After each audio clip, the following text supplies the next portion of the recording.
బాగున్నారా? నేను చాలా బాగున్నా. మరి ఈరోజు ఇంట్రెస్టింగ్ ఉండే ముచ్చట వేసుకొచ్చినా మీ దగ్గరికి. మనకి పుష్ప ఉంది కదా, పుష్ప 2లో రీలోడింగ్ వీడియో వచ్చింది. మనం అందరం సినిమా థియేటర్కి పోయి చూడ అవసరం లే. మీ దగ్గర చాలా టైము, బోలెడు పైసలు ఉంటేనే మళ్ళీ థియేటర్లకు పోయి పప్పు తినుకుంటా, కూల్ డ్రింక్ తాగుకుంటూ సినిమా చూడండి. నా దగ్గర కొన్ని పైసలు ఉన్నాయి, కానీ అయినా సినిమాకి పోయి చూసిన రీలోడెడ్. ఎందుకంటే మరి మీకు ఎవరు చెప్తారు? మీరందరూ నాకు దాస్తారు కదా, అందుకే చూసిన మీకు చెప్పాలని అందరికి. ఏం లేదు, మనకి సినిమాలో 3 hours 20 minutes ఉండే సినిమా, పెద్ద సినిమా. అమ్మా చాలా బోర్ అయింది మధ్యలో నాకు కూడా. పుష్పలో అక్కడక్కడ చాలా బాగుండే, అక్కడక్కడ స్లో వెళ్ళినప్పుడు చాలా బోర్ అయ్యింది. అప్పుడు బకెట్ పాపం తినేసిన, కంటైనర్ టంబ్లరు మన కూల్ డ్రింక్ తాగేసిన. పైసలు వేస్ట్ అయిపోయినాయి అప్పుడు. చెడకని ఇప్పుడు పుష్ప 2 ఉంది కదా, రీలోడెడ్ వీడియో ఇంకొక 20 minutes ఎక్స్ట్రాగా ఇచ్చినారు వాళ్ళు. అది ఏంలే 3 hours 41 minutes అయింది. అప్పుడు ఫస్ట్ లా అమ్మా అది కొంచెం ఆకలేస్తుంది. ఆ పక్కన వాళ్ళు అరిచప్పు చేసుకున్నారు, వాసన వస్తుంది తీయగా, తినాలనిపిస్తుంది నాకు కూడా. పుష్ప 2 మూవీలో రీలోడెడ్ సీన్స్ యాడ్ చేసినారు కదా 20 minutes. అదేంటో మరి మనం తెలుసుకుందామా? నేను ఇప్పుడు చెప్పనా మీకు? చెప్తా, ఓకేనా? అయితే మనకి స్టార్టింగ్ ఇంట్రో సీన్ లో పుష్పరాజుని జపనీస్ వాళ్ళు దిశోమని ఫైట్ చేస్తే వాటర్ లో పడిపోతారు కదా. తర్వాత చిన్న పుష్పరాజుని చూపెట్టి వేరే స్టోరీ అంతా చూపెడతారు మనకి. అక్కడ కట్ అయిపోయింది. పుష్ప 2లో మనకు అక్కడ సీన్ చూపించలేదు అసలు, పుష్ప షూట్ చేసినాక ఏమైందని. కానీ నీకు తెలుసా, ఈ రీలోడెడ్ లో ఆ సీన్ యాడ్ చేసినారు. ఏంటంటే పుష్పరాజు దూకాక బుల్లెట్ షూట్ చేసి వాటర్ లో పడిపోతాడు సముద్రంలో పడిపోయినాక దొంగవాడు కూడా చాలా మంది చనిపోయినా అని పడిపోతారు.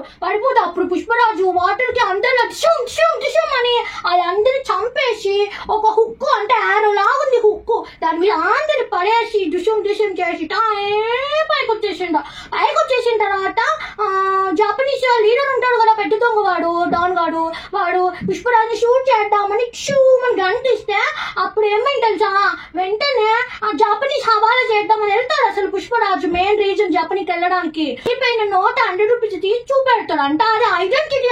జపనీస్ లీడర్ చూసి, పుష్ప నువ్వేనా, నాకు చాలా ఎర్రచందనం పంపించిండు, క్వాలిటీ ఉన్నాయి అని చెప్పి, ఎస్ నువ్వు నా ఫ్రెండ్ అని అప్పుడు దోస్తాను చేసి నీకు డబ్బులు అన్ని పంపించేస్తా కంటైనర్ లో, నువ్వు హ్యాపీగా వెళ్ళు అని దావత్ ఇస్తాడు.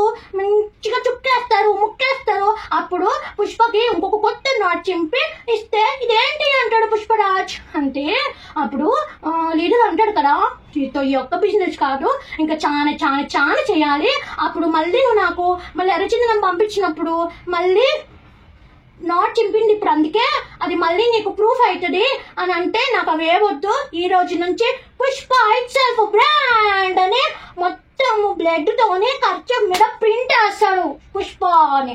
అప్పుడు ఆ ప్రింట్ అన్ని కంటైనర్ల మీద అన్నిటి మీద ఆ ప్రింట్ హస్తం ప్రింట్ ఉంటేనే ఇంకా అది వ్యాలిడ్ ఐడెంటిటీ అన్నట్టు. అట్లా క్రియేట్ చేసిండు, డబ్బులన్నీ కంటైనర్లు వచ్చేసినాయి. ఈ సీన్ ఇక్కడికి కట్. సెకండ్ సీన్ ఏంటో తెలుసా, మన షకాత్ పోలీసు ఉన్నాడు కదా, దొంగ పోలీసు వచ్చేసి ఎర్రచందనం నేను పట్టుకున్నా అని హీరోయిజం చేయాలనుకుంటాడు కదా.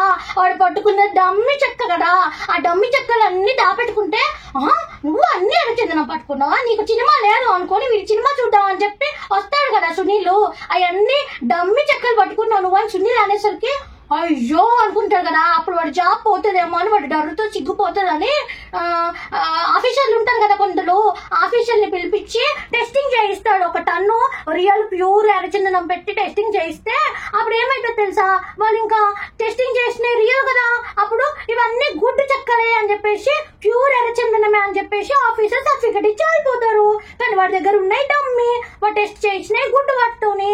ఇంకా ఆఫీసర్స్ అటు వెళ్ళిపోయినాక మరి ఎవరికి తెలియదు కదా ఈ షకావత్ పట్టుకుంది డమ్మి చెక్కలని, ఓన్లీ పుష్పకు తెలుసు. అప్పుడు సిండికేట్ ఉంటది కదా, వాళ్ళ ఎర్రచందనం సిండికేట్ ఉంటది కదా, వాళ్ళందరికీ డర్ అవుతుంది. మొత్తము ఇన్ని కరోడు చెక్కలన్నీ పోలీసు వాడు పట్టేసుకున్నాడు అని చాలా డర్ అవుతుంది వీళ్ళకి, సిండికేట్ వాళ్ళకి. ఆ సిండికేట్ బోర్డు మీటింగ్ పెట్టుకొని పుష్పని రమ్మని కూర్చోబెడితే, నువ్వు అన్ని ఎర్రచందనం అన్ని షకావత్ పట్టుకెళ్ళిపోయినాడు, నువ్వేంటి నీ దగ్గర ఉన్నాయని ఆ జూట చెప్తున్నావా అని చెప్పేసి మరి సిండికేట్ బోర్డు మెంబర్స్ అందరూ అడుగుతారు పుష్పని. అప్పుడు పుష్ప స్టైల్ గా black colour shirt with red flowers వేసుకుంటాడు, కేకుంటాడు పిల్లోడు. కానీ పుష్పరాజు ఏమంటాడు తెలుసా, పుష్ప ఏం చెప్తే అది మీరు నమ్మాలి. నేను బ్లాక్ షర్ట్ వేసుకున్నా కానీ ఇది రెడ్ షర్ట్ అంటే మీరు నమ్మాలి. నేనేం చెప్తున్నా ఎర్రచందనం ఉంది అంటే మీరు నమ్మాలి. నేను అన్ని మీకు చూపించాలా, చూపిస్తే రిస్క్ అవుతుంది, అందుకే ఎవరికి చూపించా. ఉంది అంటున్నా కదా, ఉంది ఎర్రచందనం అని చెప్పేసి అంటాడు. కానీ అయినా వాళ్ళెవ్వరికి నమ్మకం కుదురుడు. అప్పుడు ఏం చేస్తాడంటే, సరే మీరెవ్వరు ఎందుకు టెన్షన్ పడకండి, నేను ఒక్కరికే చూపెడతా. సరే మీలో ఎవరికి చూపించాలి, జాలరెడ్డి ఉంటాడు పక్కన, జాలరెడ్డికి మాత్రం చూపిస్తా అని చెప్పి జాలరెడ్డిని తీసుకెళ్లి పోర్టు దగ్గరికి తీసుకెళ్లి కంటైనర్ లోపల కారు ఉంటది, వాళ్ళు ఎలాగో వెళ్ళి చూపిస్తారు. చూపించిన జాలరెడ్డి చూపించింది మనం చూపెట్టారు. కానీ తర్వాత గట్ చేస్తే కంటైనర్ షెకావత్ వస్తాడు అక్కడికి పోడు. ఇప్పుడు మళ్ళీ నెక్స్ట్ సీన్ వచ్చేసి మనకి పుష్ప 2లో జక్కారెడ్డి చనిపోయే సీన్ ఉండదు కదా, దీనిలో ఉంటది. జక్కారెడ్డి చనిపోతాడు. రామేశ్వరం నుంచి శ్రీలంకకి ప్యూర్ ఎర్రచందనము వాటర్ అండర్ గ్రౌండ్ ద్వారా ఎడ్ల బండిలాగా తీసుకెళ్తాడు కదా, అప్పుడు జక్కారెడ్డికి ప్యూర్ ఎర్రచందనం ఇక్కడ ఉందని సిండికేట్ లో అంటాడు కదా, జక్కారెడ్డిని తీసుకొచ్చి చూపెట్టి తర్వాత యాక్సిడెంట్ లో జక్కారెడ్డి చనిపోతాడు.